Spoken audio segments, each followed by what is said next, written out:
అలాగే నేను దివ్యతో మాట్లాడతాను. Okay doctor.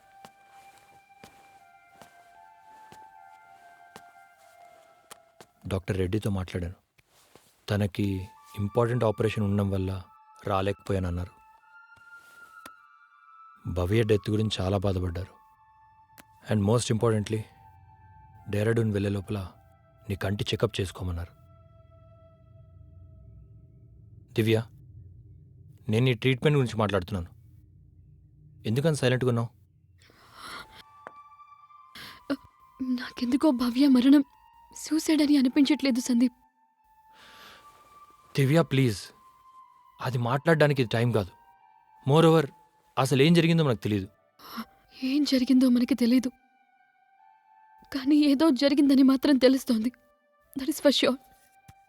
నువ్వు ఇలా టెన్షన్ పడితే నీ కంటి చూపు తొందరగా పోతుంది. ఎందుకు పోతుంది సందీప్? ఇలానే 2 సార్లు జరిగింది కదా. ఆ 2 సార్లులోనే 20% ఐసెట్ పోయింది. ఇది ఒప్పుకుంటాను సందీప్, కానీ ఇక్కడ నా చెల్లి చనిపోయింది, అది కూడా సస్పీషియస్ కండిషన్స్లో.